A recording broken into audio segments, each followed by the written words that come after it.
Assalamualaikum warahmatullahi wabarakatuh. Perkenalkan, nama saya Minu Fitasari dengan NIM 121201085. Di sini saya akan menjelaskan terkait dasar-dasar sejarah peradaban Islam, kemudian peradaban Islam sebagai warisan sejarah, dan periodisasi sejarah peradaban Islam. Dasar-dasar sejarah peradaban Islam berawal dari hijrahnya Nabi Muhammad SAW dari Mekah ke Madinah pada tahun 622 Masehi, yang sekaligus juga ditandai sebagai lahirnya tahun Islam.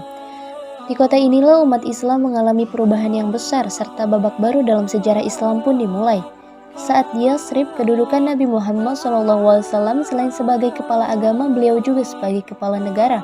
Dengan kata lain, dalam diri Nabi terkumpul dua kekuasaan, yakni kekuasaan spiritual dan kekuasaan sekuler. Sedang tujuan peletakan dasar-dasar sejarah peradaban Islam adalah untuk memperkokoh masyarakat dan negara yang baru dibangun.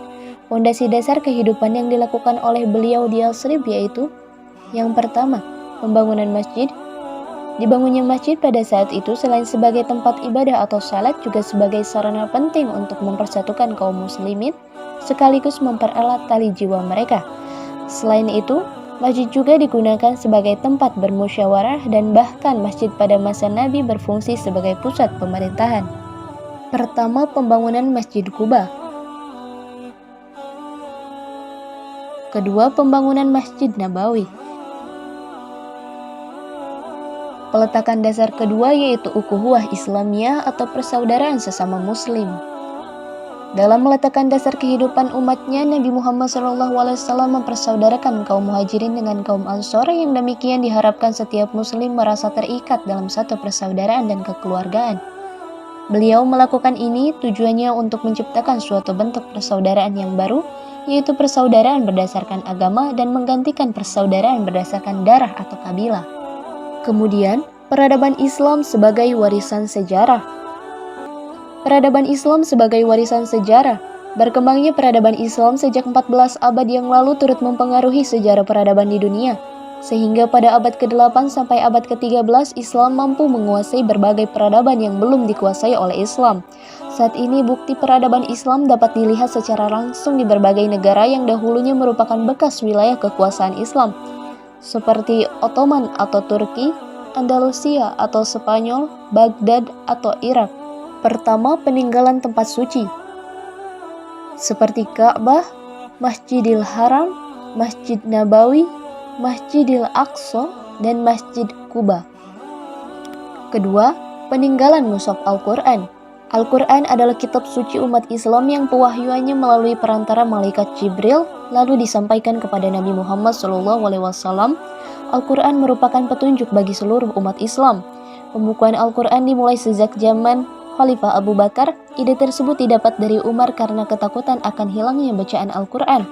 Lalu orang yang diberi tugas dalam pembukuan Al-Quran adalah Zaid bin Sabit. Kemudian, penyempurnaan mushaf Al-Quran dilakukan pada masa Utsman bin Affan. Dan Al-Quran inilah yang dipakai umat Islam sebagai landasan hidup di dunia. Ketiga, peninggalan di bidang arsitektur, seperti Istana Alhambra yang terletak di kota Granada, Spanyol. Istana Alhambra ini dibangun oleh Muhammad ibnu Yusuf ibnu Nasr atau Ibnu Al-Ahmar. Istana ini menjadi saksi perjuangan sejarah peradaban Islam dalam penyerangan yang dilakukan pasukan Isabella dengan pasukan Ferdinand. Terdapat pula Istana Madinah Az-Zahra yang terletak di kota Cordoba, Spanyol. Pembangunan Madinah Az-Zahra setelah Abdurrahman Al-Nasr sebagai khalifah dan pada pemerintahannya berhasil membawa kejayaan. Keempat, peninggalan di bidang ilmu pengetahuan. Pertama, terdapat ilmu kedokteran. Salah satu ilmuwan yang terkenal sampai sekarang dalam ilmu kedokteran adalah Ibnu Sina. Karya beliau yang paling terkenal adalah buku Al-Qanun tentang kedokteran yang terdiri dari 5 juz dan dijadikan sebagai sumber rujukan bagi dokter di berbagai dunia. Kedua, ilmu matematika. Ilmuwan besar Islam yang terkenal dalam bidang matematika adalah Al-Khwarizmi, yang merupakan orang pertama yang menggunakan kalimat aljabar. Beliau pun berhasil menguraikan masalah rumit yang ada dalam hukum waris. Kitab Al-Khwarizmi adalah Al-Jabal wal Muqabbalah. Kitab ini sangat berpengaruh besar untuk mempelajari perpindahan persamaan dan uraiannya. Selanjutnya, periodisasi sejarah peradaban Islam. Pertama, periode klasik. Periode klasik dimulai dari 650 hingga 1250 Masehi. Periode ini dibagi menjadi dua masa, yakni masa kemajuan Islam I dan masa disintegrasi. Masa kemajuan Islam I dimulai dari 650 sampai 1000 Masehi. Masa ini merupakan masa keemasan Islam. Disebut demikian dikarenakan pada masa ini Islam mengalami masa ekspansi dan integrasi. Pada masa Nabi Muhammad SAW, ekspansi Islam telah menyeluruh ke semenanjung Arabia, hingga keluar Arabia pada zaman Khulafaur Rasyidin, Bani Umayyah, dan Bani Abbasiyah. Masa disintegrasi. Pada masa ini terjadi disintegrasi dalam bidang politik, kebudayaan, dan agama. Terjadi perselisihan di kalangan umat Islam dengan adanya daerah-daerah yang berdiri sendiri di samping Baghdad. Sebagaimana telah dilihat timbul beberapa pusat kebudayaan lain, terutama di Kairo, di Mesir, Cordova di Spanyol, Isfahan, Bukhara, dan Samarkand di timur. Kedua, periode pertengahan 1250 hingga 1800 Masehi. Periode ini dibagi menjadi dua masa, yakni masa kemunduran dan masa tiga kerajaan besar.